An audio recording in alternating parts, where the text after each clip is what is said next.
Hello, I'm Christopher Plasse. Here's my audience.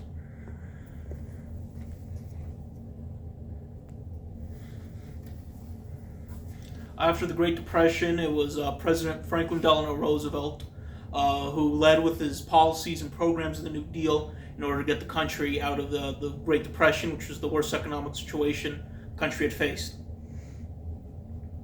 Today I'll inform you about three of these New Deal programs established by President Roosevelt. The 1930s and the presidency of Franklin Roosevelt have always been a particular interest of mine in U.S. history. It's been my favorite part to learn about. So while I'm no historian on the topic, I certainly have learned a lot about it. And while going over nearly century-old legislation does seem a bit odd, they're still very relevant to this day. Some of these programs still live on and still affect you. And during the speech, I'm going to discuss three of these programs: so the Social Security Program, Public Works Program, and the Federal Labor and Standards Act. To begin with Social Security as part of the New Deal, Social Security Program is one of the largest and most consequential ever.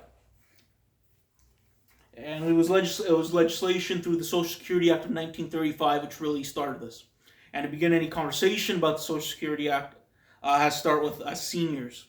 Many were living in poverty, so those at the age of 65 or over would receive guaranteed income through social insurance.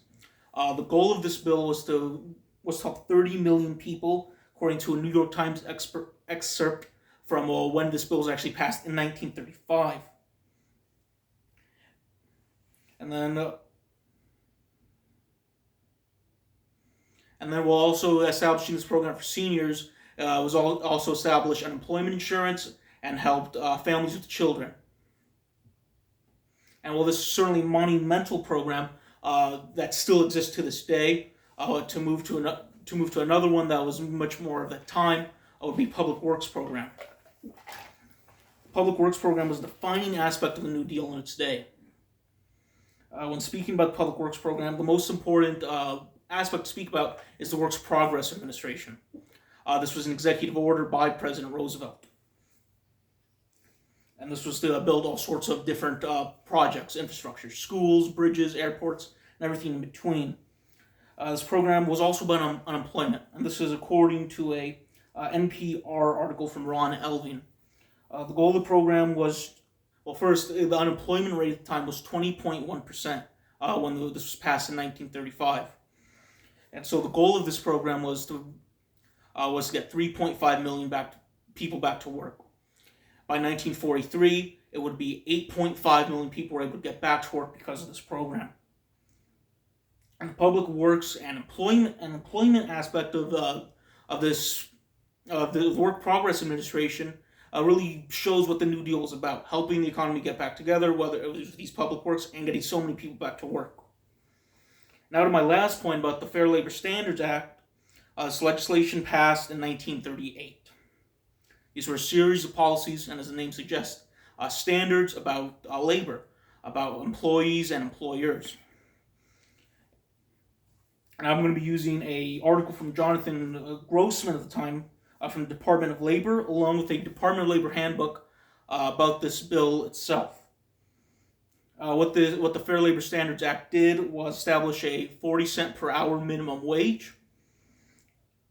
And then it also established a 40-hour work week, which is the maximum you'd be allowed to work during the week, unless you go to the overtime aspect of it. If you were over 40 hours a week, you would be owed time and a half. So, for example, if you were making the minimum wage, it would be 60 cents an hour for every hour you worked over 40 in a week. And among other large regulatory aspects of the bill, it made it so that 16 was the youngest anyone could be employed for most jobs. There were some exceptions, especially for industrial and mining. In conclusion, the substance of the New Deal included a numerous amount of programs, even beyond what I went over today, to help rebound the economy from the Great Depression, this greatest economic collapse the country had ever seen. And I've gone over three very large ones. Social Security Act helped keep seniors out of poverty, as well as establishing that all-important unemployment insurance and providing various amount of welfare programs that were crucial at a time when so many people were in poverty, especially seniors. Also helped many projects, infrastructure, through the Works Progress Administration, a lot of infrastructure, as well as getting so many people back to work after that staggering unemployment rate. And also the Fair Labor Standards Act that finally evened the playing field among laborers and bosses. That was always uneven by establishing the minimum wage and just general treatment. And these New Deal programs for President Roosevelt were large and expansive in their outreach and their efforts to help rebound this economy that was so deeply struggling. And the legacy of this program still live on to this day. Thank you. Here's my audience. Yeah.